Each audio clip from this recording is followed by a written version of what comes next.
A Emilio Molina, él es abogado especialista en derecho urbano. Buenos días, doctor. Sí. Muy buenos días, ¿qué tal? ¿Cómo te va? Bien, muchas gracias, Emilio. Bueno, ahí qué está pasando en Cartagena frente a esto que vemos, que hacen un operativo que llaman de mega operativo del distrito y que al final todo vuelve a ser en unas cuantas horas como si nada hubiera pasado. Sí, claro. Bueno, yo creo que Cartagena presenta una realidad que presentan muchas ciudades del país, y es que existe una economía informal muy consolidada, por decirlo de alguna manera, y que esa economía informal tradicionalmente ha ocupado, digamos, y viene aprovechando, si se quiere, el espacio público.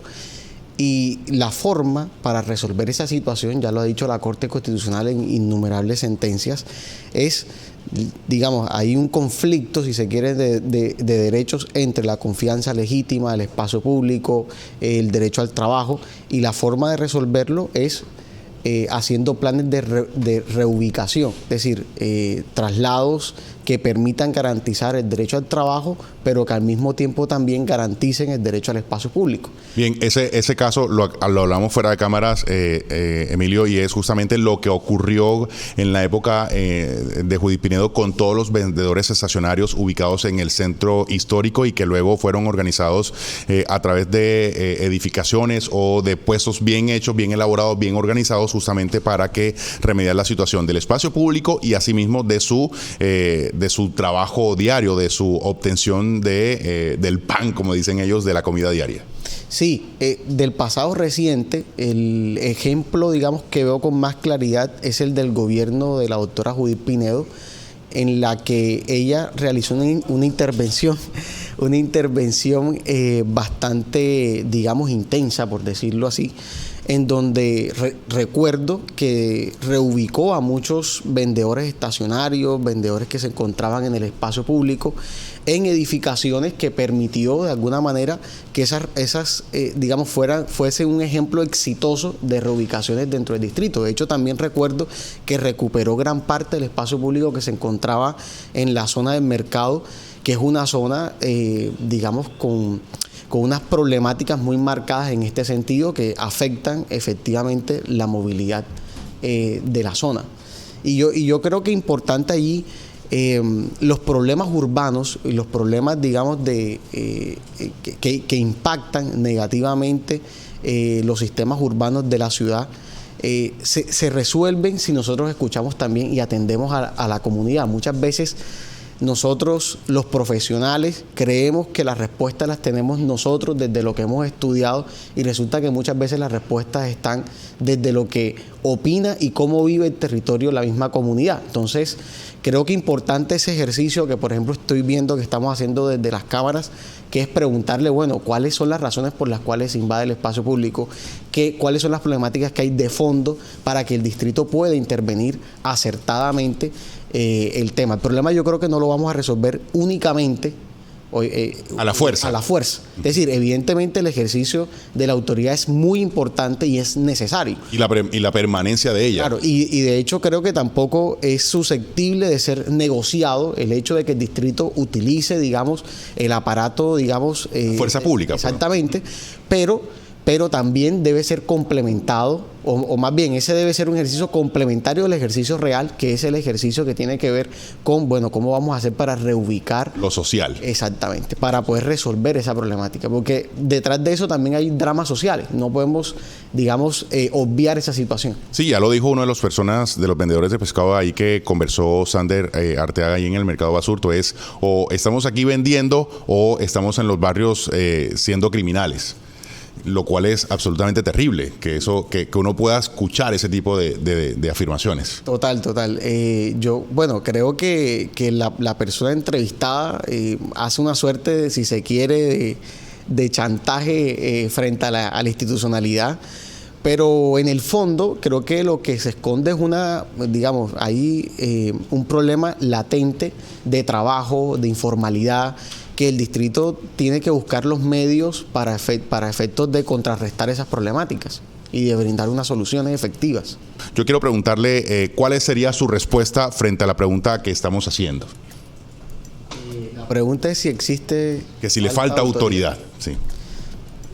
Pues yo creo que la institucionalidad hace el mayor esfuerzo que puede, y creo también que al distrito lo que le hace falta es, digamos, la reestructuración que a gritos se viene pidiendo desde hace ya bastante tiempo para efectos de modernizar la estructura distrital. Entonces, digamos, más que falta de autoridad, lo que veo es una falta de capacidad institucional que tal vez no es ni siquiera, o no, estoy seguro que no es ni siquiera culpa de este gobierno, sino que es culpa de un proceso de reestructuración administrativa que no se ha dado y que es necesario para que la institucionalidad pueda responder a las problemáticas actuales. Entonces, yo creería que esa es mi posición frente al tema. Pero en ese entendido, en Cartagena entonces no es posible hacer nada, en el sentido de que si bien, por ejemplo, el caso específico de lo que vimos en el mercado de Basurto, se hace el operativo y otra vez es como si nada. Lo ideal no es dejar un equipo, así sea de 10 uniformados permanentemente tratando de mantener lo que se logró en el operativo, y si bien habría que sacar no sé de dónde para poder dejar una capacidad instalada allí en Basurto para eso, o sea, uno tiene que trabajar con lo que tiene, y con lo que tiene que hacerlo de manera eficiente, o qué. Sí, lo que pasa es que si lo miramos, lo que pasa es que si lo miramos desde ese punto de vista, tendrás que tener un policía en cada esquina, en cada momento, para garantizar la seguridad y, digamos, la fuerza pública y la autoridad. Y yo creo que ahí no es donde está la respuesta. Hay muchas problemáticas digamos, de la ciudad que son problemáticas transversales. Y hoy no tienes una institucionalidad que te permita abordarlas desde esa óptica transversal, sino que tienes unos esfuerzos aislados por parte de cada secretaría, en donde hoy, digamos, se necesita más bien una conversación y se necesita más bien una comunicación más efectiva del aparato institucional para poder abordar esas problemáticas. Entonces yo creo que la carencia en este momento, más que de falta de autoridad, es de ausencia de una, digamos, institucionalidad que pueda brindar las soluciones y las respuestas a las problemáticas actuales. Que tiene que ver no solo con empleo, con la formalización del empleo, sino también con la educación formal, no solo de quienes participan en estas actividades de trabajo, sino también, por ejemplo, en los niños que dejan en su casa, la mamá que se queda con los niños en casa. Es decir, también hay otros factores sociales allí alrededor, y eso es a lo que usted llama digamos, la transversalidad de los temas. Sí, son temas transversales que requieren de otro aparato institucional distinto al que tenemos, y por eso yo creo que tanto para este gobierno o para el gobierno entrante, el próximo gobierno, debe ser una prioridad sacar adelante un proceso de reestructuración de la administración, porque es lo que más necesita en este momento la institución para efectos de darle respuesta a las problemáticas que se nos presentan en el diario vivir. Sí, ese proyecto de reestructuración de la administración distrital fue presentado por este gobierno ante el Consejo, pero se cayó.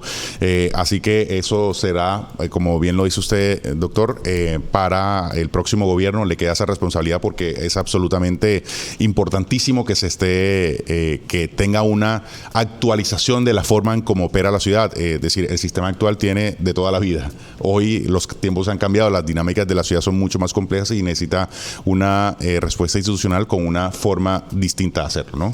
Total, y de hecho te complementaría, ese proyecto y el proyecto del POT son dos proyectos prioritarios para que la ciudad comience a navegar en aguas más dóciles, más calmadas, que nos permitan ir resolviendo y evolucionando. Entonces, parte de las problemáticas que nosotros vemos actualmente también es producto de un ordenamiento también del territorio que ya no responde a las dinámicas actuales. Entonces, en la medida en que nosotros vayamos resolviendo también nuestra política y nuestra organización territorial, vamos a poder también ir como superando ciertas problemáticas que parecen que no tienen solución y que se vuelven anacrónicas, siempre están presentes. El problema es que el papelito aguanta todo, ¿no? Cuando usted se refiere al POT, a ese ordenamiento que necesita la ciudad, y ahí es donde me incluyo, voy a virar hacia el otro tema, y es el Acuarela, para el cual también lo hemos convocado hoy, y gracias, y usted es muy amable por venir aquí a conversarlo el tema. El problema del Acuarela también tiene que ver un poco con el POT, pero además del POT es la obligatoriedad que existe en la aplicación de ese plan de ordenamiento territorial, ese respeto por la norma, que al parecer todo fue violado en el edificio Acuarela. Sí. Bueno, lo que ha dicho el juez 12º administrativo de Cartagena es que existe una violación a varios derechos colectivos. Entre esos derechos colectivos está el espacio público. Y también está una amenaza latente, grave, al patrimonio histórico y cultural de la ciudad. Espacio público que ahorita, digamos, por ejemplo, también estábamos abordando ese tema, es decir, el tema del espacio público es un tema importante para la ciudad, y ni qué decir el tema del patrimonio histórico y cultural, que es un tema que nos representa y nos identifica también como cartageneros. Es decir, la ciudad, los bienes más icónicos que tiene la ciudad, por la que nos distinguimos, por la que nosotros encontramos dónde está lo que nos integra como ciudad, digamos, como cartageneros, se encuentra y que datan de hace 500 años. Claro, y que datan, digamos, hace parte de nuestra historia, y también hace parte de nuestro futuro, ¿no? Entonces, de hecho, nuestra economía se mueve alrededor, digamos, del patrimonio. Entonces, evidentemente son temas importantes, neurálgicos para la vida de los cartageneros. Entonces, eso es lo que ha dicho básicamente, o reconocido en ese fallo, la jueza 12ª. Y por eso ordena demolerlo. Y por eso ordena demolerlo. Y lo ordena, digamos, estableciendo unos porcentajes, digamos, para efectos de la intervención. Entonces, según según el porcentaje de ocupación en el espacio público, que son alrededor de 600 metros, en ese mismo porcentaje deberá asumir los costos de la demolición la promotora Calle 47, si no estoy mal. La constructora. Exactamente, el promotor y constructor del proyecto. Entonces, y el distrito deberá asumir el resto, digamos, del porcentaje que corresponda por los estudios y también por la demolición como tal. Bien, y en las últimas horas el distrito pide una aclaración a la jueza 12, justamente porque en criterio, así le escuchamos al alcalde, quien debe responder por esa demolición total debería ser el constructor y no el distrito, es decir, no con dineros públicos. Es decir, porque lo que él logró interpretarles al alcalde es que por qué los cartageneros tienen que pagar por una demolición de un edificio que fue construido por unos privados, quizá con algunas autorizaciones cuestionadas, quizá algunas corruptas, y que él y la curaduría urbana, número 1, que fue la que autorizó la construcción, son los que responder por esta demolición. Sí, mira, importante como cuestiones preliminares o previas para poder entender la problemática, el problema jurídico, digamos, es importante que primero entendamos, Acuarela, como cualquier otro edificio, se construye a partir de una licencia urbanística. Sí. La licencia urbanística es un acto expedido por una autoridad. Uh-huh. En este caso, esa autoridad, entre comillas, sería el curador urbano. La figura del curador urbano es un particular que ejerce una función pública. La curaduría urbana no hace parte de la estructura administrativa del distrito. Okay. Es un particular, pero ese particular el Estado le ha permitido que ejerce una función pública. ¿Cuál es la función pública que ejerce el curador? La de verificar que un proyecto urbanístico, un proyecto de acorde con el POT, se encuentra acorde con el plan de ordenamiento territorial. Entonces, ahora, cuando la intervención, la construcción se desarrolla en un bien de interés cultural o en un área de influencia de ese bien de interés cultural, se requiere de la autorización previa de la autoridad cultural que declaró el bien de interés cultural, el BIC. Entonces, en este caso, ¿cuál es el bien de interés cultural? Tenemos varios, ¿no? Está el centro histórico y también está el castillo de San Felipe, la fortificación. A 200 metros. Exactamente. Entonces, el castillo de San Felipe está a menos de 200 metros y más de 100 metros. Hay una resolución del ministerio que establece que cuando los bienes de interés cultural no establezcan en el acto que los declara el área de influencia, esa área será de 100 metros si se encuentra en suelo urbano. El castillo, el lote o el predio donde se edificó Acuarela está a más de 100 metros. Entonces, lo que en su momento contestó el Instituto de Patrimonio y Cultura a través de su jefe de la división, a través del jefe de la división cultural de este instituto fue, mira, evidentemente el lote se encuentra por fuera de los 100 metros del castillo de San Felipe. Pero en ese mismo oficio, el jefe de la división señala, en cualquier caso debes cumplir con el uso residencial B que establece el POT. Que para ese efecto era los 6 pisos. Que te establece un máximo de pisos. De altura. Exactamente. Sin embargo, en planeación se emitió una circular, que es una circular si no estoy mal, del 13 de diciembre de 2015, que establece una reglamentación específica para la vivienda de interés social. Y esa normatividad establece una altura diferente. Sí, para el aprovechamiento del espacio. Entonces, lo que hizo el curador en este caso fue utilizar esa circular para darle un aprovechamiento distinto al que establecía el POT para esa zona. Y al hacer eso, obtenemos la aprobación de 5 torres de alturas entre 31 y 32 pisos, sí, que es luego el proyecto que es objeto, de todos los cuestionamientos. Ahora, me parece a mí que lo que hace la jueza es decir, el distrito incurrió en una falta que consiste en la omisión a su deber de ejercer el control. De ejercer el control. Como no ejerció ese control, entonces la jueza llega a la conclusión que debe responder el distrito.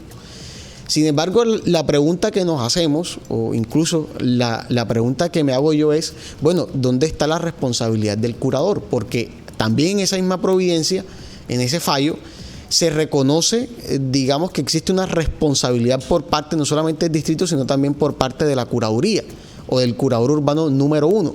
Entonces, sin embargo, en el fallo solamente están obligados a asumir los costos de la demolición y de los estudios al distrito y a la constructora, pero el curador no. Sí. Y fue el curador en últimas quien emite el acto administrativo a través del cual se autoriza la construcción de las 5 torres, que presuntamente estaría vulnerando la normatividad que establece la normatividad urbanística de la ciudad. Entonces, puso una resolución por encima de una normatividad, de un acuerdo distrital. Sí, en este caso es un decreto con fuerza de acuerdo, ¿no? Sí.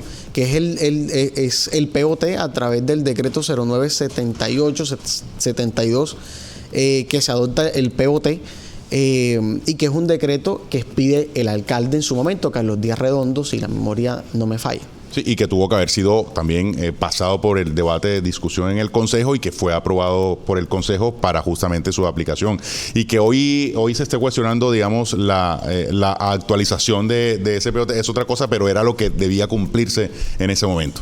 Sí, claro, el POT, si bien no se ha actualizado, el POT es una norma que presenta una vigencia mínima. La vigencia es ese atributo que le da fuerza normativa y que te permite que sea una norma que obligue a las personas. Entonces, esa vigencia es una vigencia mínima en el sentido en que cumplido el periodo de vigencia, la norma no pierde fuerza jurídica. Entonces ya pasaron los máximos que serían de 12 años, pero aún así el POT nuestro todavía sigue siendo una norma obligatoria. Aquí cómo queda entonces la gente que compró apartamentos en este proyecto, que todos los fallos se han manifestado en relación a la demolición, a la protección del patrimonio de la ciudad, pero no han tocado a los más débiles de esta cadena, que fueron los que terminaron tumbados porque ni apartamento ni plata. Sí, la verdad es una situación compleja por parte, digamos, de los compradores. Seguramente lo que se avecinará es el reclamo por parte de ellos ante la constructora y seguramente también ante el distrito para efectos de reclamar los perjuicios en que ellos sientan en que han sido víctimas producto, digamos, de la situación que, digamos, que ha provenido por parte, digamos, de la construcción indebida del edificio Acuarela. Entonces, muy seguramente ellos emplearán las herramientas legales para efectos de reclamar las indemnizaciones que ellos consideren pertinentes frente, por lo menos, ante la constructora.